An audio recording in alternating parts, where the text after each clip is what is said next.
Lisa Chastain is a renowned expert in personal finance, and she empowers passionate and successful women to overcome the shame and guilt surrounding their finances. Lisa has built her entire career supporting people to rewire their money mindset and adopt a strategic framework to focus on healthy spending rather than restrictive budgeting. Lisa's Stop Budgeting system provides a transformative journey regardless of where people are currently or where they aspire to be financially. Through her guidance, clients gain peace of mind as their savings grow and their bills are paid while still having flexibility to indulge guilt free and enjoy life. Lisa, welcome. Yeah. Hi, Tracy. It is so fun to have you here. We've been together before, Yeah. and I'm super excited to talk about love, money, and power because you're saying that women can really have it all. And the world seems to tell us something different that we can't have it all. The world's been trying to control that narrative for far too long. It's time to break some shit up. Well, I'm with you that we can have it Yeah. all. But we are taught that life is full of choices. If you want to be a mom, you have to sacrifice your career. If you want that high powered career, then you're going to get shamed for putting your kids in daycare. If hmm you want to make a bunch of money, something has to give. So, why do so many women feel like they do have to make that choice between power, financial success, fulfilling relationships? I think there are several reasons. One is if we look back at our genealogical history as women, that's where it started. And because women pass down, we're the teachers of the society. We pass down our knowledge, our wisdom, our best practices, our behaviors, our mindset. That is how it's been happening for centuries. And so women today are living different lives than their parents and grandparents did. And we're in the middle of trying to figure out who we want to be in this generation of women in this current century. And there's a lot to pull apart and there's a lot to break through in order to bust through some of those control mechanisms or some of those power struggles that we're having as women. I think we talk a lot about societal messages about women and their place, and you'll Yeah. take what you get and you'll go along with the program and don't rock the boat and all those kinds of things. And it's easy, I think, to identify that society sends us those messages. Yep. But I think what you're saying is, in many ways, women themselves have reinforced those messages, right? We have. We reinforced it over and over again.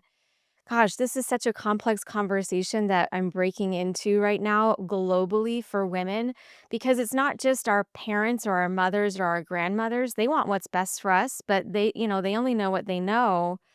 But when you look at the actual ownership of money, I think something really powerful is happening as we transition right now into the next decade. Women will inherit more money than ever before. We're in the middle of a wealth transfer. So, you and I are in the money industry, we know this, but not everybody understands this. More than $30 trillion is coming women's way. Women only own 30% of the world's wealth. 10 years ago, it was only 15% of the world's wealth. So, not only are we breaking through stereotypes and messaging and ways of being that have been passed down, and then we've put it on ourselves and subscribed to these different philosophies and lifestyles and beliefs ourselves, but now we're going to have more money at our fingertips, and men don't know what to do with that. I can Well, only imagine how scary that is for men, but here we are. it's really interesting because if you watch companies out there like financial services companies, investment companies, and you look at the messaging that they've been doing over the last couple of years, there has been a big shift towards messaging to women Mhm. and getting women to start investing in things like that. And I looked at some of these programs and they're having workshops and they're doing all sorts of things. And I was like, oh, this is really great. There's really this focus. And I was talking to a financial advisor about one of the particular investment companies doing these programs. And she said, yeah, I was actually on the advisory board when they were looking at starting that. And she said, here's the horrifying thing, they don't actually care about They don't women. care. They knew that they needed to start these programs for the PR aspect of it. Yep. They don't care. They don't care. Wow. They want to care. Maybe some of them do. I actually align with some really powerful and amazing men who do care. Yes. We're in a revolution financially for women, which is why I love so much the work that you're doing is teaching women how to really get in there and figure stuff out. We need that. We need to stop being afraid of it. But the ramifications of us leaning in and owning our lives financially are massive because we spend 85% of the world's wealth. Marketers know that too. So when we're in ownership of the wealth and we're making the purchasing decisions, things are going to change. I believe that they are. I really do. You're not wrong. You're not wrong at all. Okay, tell me about myths when it comes to balancing love and money, because I want to get back to the love, money, and power conversation. The biggest myth is men are logical and women are emotional. And because men are logical and it's all about the numbers, women are emotional, then the reason that in relationships, specifically heterosexual relationships I want to talk about right now, the men and women, is that women don't want to get emotional because it's seen as weakness. Although naturally that's just who we are. Men don't know how to be emotional, so they avoid the conversation altogether. It's not that they're not emotional. Everyone's emotional. 95% of our purchasing decisions, male and female, are emotional. Look at the stock market. The whole thing's an emotional, chaotic mess, right? Oh, we're all in this way. So the fact that there's a myth that men are logical with numbers is bullshit. They don't know how to, and they haven't been socialized to connect emotionally to what they're doing. And then you get a woman who is afraid of being emotional, and then a guy who's afraid of being emotional, and then they're not having any conversations or being vulnerable at all. And that's where the chaos starts. That's where the conflict starts. People don't know how to have conversations with money. Therefore, they're not, which is then when they end up in a courtroom, they don't know how to figure it out or communicate about it. Okay, so if there is a myth that women are just emotional about money and men are logical about it, Yeah. how are you going to help people identify that this myth is there in their lives and then overcome it? Well, I know we're going to talk about the money personality later. That's usually where I start my conversation now, being an NLP trainer and also using my NLP background and modalities to get into these conversations with people. The money personality neutralizes it because then we're talking about an actual personality type versus male or female. And so that neutralizes the conversation of like, this is how you work and this is how you work. So let's just figure out how you can work together, which is less emotional. um, and then so there's the money, like helping people understand their money personality. There's using NLP and getting into the psychology of things, helping people understand why they make the decisions that they make. And then when we do look at numbers, we look at it from a place of power, not control, and that both people in the conversation have power versus a mechanism of control. And a lot of people are just trying to control each other when it comes to money and decisions. I don't think a lot of people understand the distinction between power and control. I think people look at those as the same thing, but they're really They're not. not. I would say control comes from fear. Control comes from fear. Power comes from purpose and love. Hmm. When someone's in their power and ownership of their role and responsibility in the relationship and financially, when someone can own their power, then they can take responsibility for their choices. If someone's just trying to control something coming from scarcity and fear, you're in a lose lose conversation. Okay, so when we talk about women can have it all when it comes to love, money, and power, and they can have it all without apology. I like that part. Tell me about the without apology part. Because we as women apologize for everything, don't we? Everything. Oh my gosh, you walk by somebody and you brush their shoulder and like, "Oh my gosh, I'm sorry." I'm like, "Whatever. It's okay." We apologize for everything. I think that going back to that statistic of 30% ownership says a lot about where we are as women in the world. American women are closer to 50%, but we're not totally there. Female financial professionals are at 22%. So we're not in ownership. And this conversation comes down real time in a couple relationship where the woman isn't making money.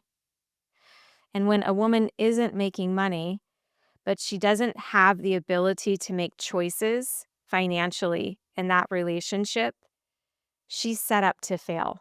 in that relationship. Because if the guy is earning the money, it's his. So whatever she does, if he doesn't like it, she has to apologize for it because it wasn't her money to begin with. This is something that happens all the time in my client conversations. We have to shift that to no, you both are choosing to be in this relationship. You both are choosing to be in this dynamic.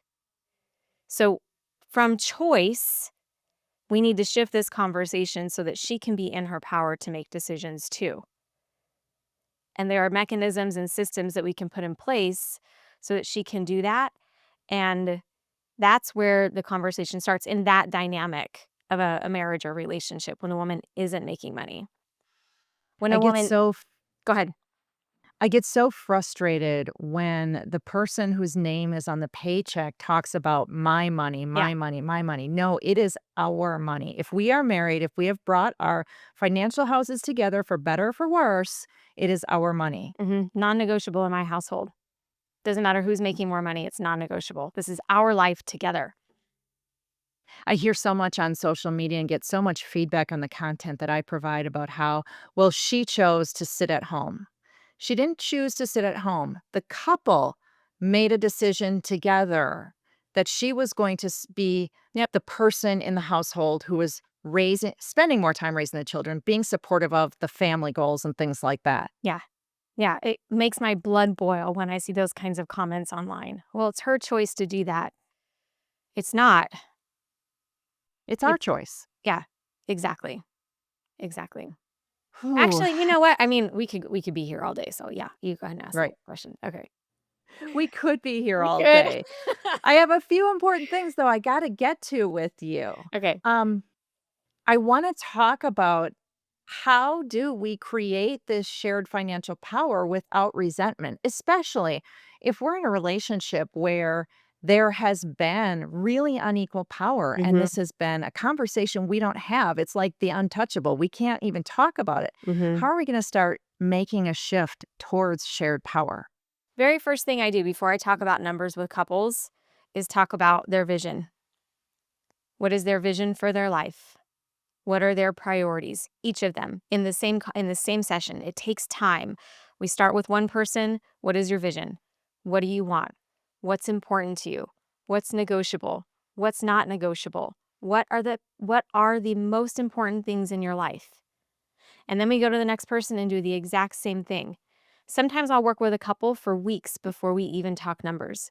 Because if they're not on the same page about their priorities and purpose in life and being together, their money will never work together. So first I got to get them on the same page and know and feel and see that they are on the same page, because if they're not on the same page about that, they'll never get on the same page about money. So once we get them in a productive conversation, a healthy conversation versus a tit for tat conversation, that's when the magic happens with the money, because they have a newfound appreciation for one another. If you're in the same room with this couple, you start with one person, say, let's talk about what your vision is. Do you find that sometimes someone is holding back or censoring themselves because they think they know what the other person wants to hear or will be receptive to? It depends. I will say the majority of calls that I get from clients initially come from the wife who's tired, who's fed up, who's frustrated, who's overwhelmed, whatever you name it. She comes to me and says, "I can't do this on my own anymore." We're the communicators. Mostly I do have men who love to communicate who hire me as well, but the women, we just got to talk it out sometimes. Hmm. And so once she and I can figure out, like, for her, what's important, what it is that she needs, a lot of the things that I do is actually role model healthy conversation around money and ask questions and then stop to listen. The most profound thing that we can do as financial professionals is ask powerful questions and wait for the answer. And Ooh, that's the couples, hard part, it's the is waiting hard for the part. answer. I think I know the answer, but they have the answers. I just have to sit back and wait for them to actually speak. And there's a lot of silence sometimes in those conversations, but eventually someone will speak up. And I can't be giving them a multiple choice question No. either because that is going to taint their answer. Like, when I ask a question, I wanna get a truly authentic answer that comes from whatever is on their minds. Mhm. Yep. And then there's the distinction between conscious answers and unconscious answers. So in neurolinguistic programming, I am trained to get into their unconscious. And so when I'm in a room or I ask people, "Hey, what's important to you about money?" They're going to give me their most conscious answer or what they think they should say. But then when I keep digging, the truth comes out. And that's the power of the question. Okay, so if you have these conversations and you've gotten really clear about vision and the couple has come to an understanding that works for both of them, Uh-huh. then what is your next step in trying to balance that power for them? The first place we start is in spending money because that's where most couples disagree the most. Most couples traditionally, they're not going to argue a whole lot about the house payment to start, right? That could be that someone's like totally unhappy with the mortgage, but we don't start with those fixed expenses because unless they overhaul their life completely, it is what it is. But then we look at the spending money and really talk about their priorities of spending and what they need to live a life that they love. And there are lots of ways to move spending money in a household. Typically, what works best is that there's a joint account for household spending, and then the guy gets his money and the woman gets her money. And those two accounts, there's no questions asked. So it opens up some freedom and autonomy in the way that they spend it. So we get them reorganized and start to move money in a different way for them for spending money. Okay, but that sounds like a budget, and I know you're a big fan of stop budgeting. Yeah, it's not. It's really not. So when it comes to what you make, and what you spend every single month, what you make for most people is fixed. Most people, even business owners, are typically on a W-2. Okay, so you make what you make. Unless you're going to go out and make more money. I've had couples come in, and the first thing I told them is, you don't make enough money. You're not paying yourself enough. That's a big pain point for people. They're like, well, I should be able to live off $60,000 a year. I'm like, you're lying to yourself. You need to pay yourself more to have the kids, to have the house, to have the lifestyle that you just said you wanted. So once we can figure out what the actual pain point is, there's a difference between putting money into a spending account and budgeting every penny and tracking every single dollar. So when I say stop budgeting, I mean there are a lot of people who don't care about those finite details. And when you look at You Need a Budget and different budgeting apps, trying to track different categories all the time is not sustainable.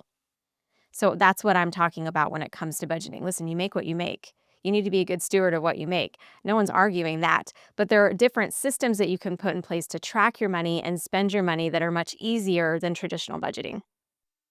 I loved when you talked about having, an amount of money or an account for your individual spending where there's no questions asked Uh-huh. and there's freedom there because I'm thinking, if we do this on a monthly basis and it's the first week of the month and I wanna blow all of my money that's in my separate account, I have the freedom to do that. But if Yep. I say, there's a handbag that I really, really want, and if I stack up this money for the next couple of months, I'll be able to afford it. Yep. I love the thought of that. Yeah, I have a couple who do that. She gets her money, he gets his money. He spends almost his entire weekly allotment on fast food.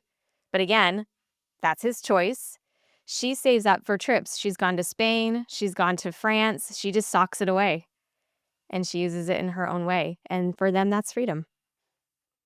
What do you do though if they're doing something where they have a situation where their money is so tight, like there isn't spending money for anyone and any month? They're just barely paying their bills. That's where I shift them quickly from being a victim to their circumstance to empowerment, because that is also a choice. And that a lot has to do with mindset. So the first question I ask is, do you love your job? Do you love the work that you do? Do you have a roadmap on how you'll be able to continue to grow in your career? Because if so, I mean, I have clients in their 20s that are in apprentice programs that are making a couple $1,000s a month, but that's not forever. So are you doing this work from a place of vision and you can see where it's going, and over time you will be making more money, so therefore the lifestyle that you're living right now you feel like is justified to get you where you want to go? Or are you just being a total victim to your circumstance and for that we can't make any progress in that conversation. Right. Mhm. Okay. As we're getting to the end of things, I want to talk about some of the strategies that you have for building wealth and love And simultaneously, because there's an art to that, I think. always start with love. Always start with love. If you're not coming from love, what's going on? Typically, it's something in your mindset, fear, scarcity, some type of program or strategy is running your life. And relationships, some people, I just had this conversation on a podcast yesterday where the woman and I both admitted that we got married in our first marriages and we should not have married that person. So, this is where you need to start asking the tougher questions about why are you in the relationship that you're in with this person? If you married them for money, that's not very sustainable, which is also, I get these questions, love or money? Always love. Always love, because this is somebody that you get to wake up with every single day for the rest of your life if you choose them, and you have to like them. When we start with money first, we're missing the biggest piece of the equation. So work on your relationship before you work on your money. That is the most important thing, because if your money is more of a symptom than the actual, it's a symptom of the problem. It's not the actual problem. Oh, that's really good stuff. You talked earlier about the money personality. I Mhm. want to hear a little bit more about that, and I want to hear about a resource you have related to it. Okay, great. So there's 5 money personalities. These personalities correlate very, very similarly with other kinds of personality tests and quizzes out there. So there's the disc profile. This and the disc profile match pretty closely in communication preferences. And these different personalities come from the CFP board in the way that they teach money psychology. So then we have 5: the avoider, the spender, the saver, the dreamer, and the giver. These are inherent qualities of people based on how they prefer to work. The dreamer is a risker. They have the highest tolerance for risk, and they're typically people who go after success. Success is important to them. Spenders are people who probably don't care or maybe care about success, but that's not the driving motivator. They're people who like to be free, and there are people who like to be impulsive and be in the moment. Different reasons why people spend money. And that shows up in the dreamer and the spender. And then we have our savers, who are hoarders. They love to hoard money. Now, each of these I poke fun at, but none of them are better than the other. Savers are very good with money typically when they're coming from a place of vision, power, and purpose, but they can be in the scarcity boat for reasons that aren't healthy too, to want to hoard onto their money. There's the giver, person who wakes up every single day in service to others. That's their driver, that's their motivator. They give, give, give. And then there's the avoider, who typically, we're usually one of the 4, and the avoider will pop up when people just don't want to deal with things. That's the way that I've seen it in, working with the thousands of people that I worked with. So get curious about what your personality is. And if you want to know, you can go to my website, lisachastain.com/quiz, and you can take the test today. We're, of course, going to link that in the show notes so everyone will be able to easily click the link to it. But I know why I would want to know my money personality, but why do you think it's so important for people to know what their money personality is? Because your beliefs inform and influence your behaviors. What you believe about money dictates and influences the choices that you make. So we get, from a very young age, our money imprinting starts before the age of 7. We might be making choices that were given to us. We inherited different beliefs and ways of being, but we might work a totally different way. Or, especially when we're talking about love and money, wouldn't it be valuable for you to know who you are compared to who your partner is, and build an appreciation and play to your strengths together, versus what I see typically, one person's trying to get the other one to act like them and they're not like them. So let's start with the right conversation. Who are you with money? And go from there. I love it. Tell me a little bit about your financial coaching in case anyone is interested in checking that out. Yeah, so just hop onto my website, lisachastain.com. If you want to get to know me better, go to my Instagram account at Savvy Money with Lisa. I have private coaching, I have group coaching, I have a whole community in Mighty Networks based on where you're at. I've got 2 books. Start with where you're at and let's keep growing together. Awesome. Thank you so much for being here, Lisa. This was a good conversation. Awesome. Thanks, Tracy.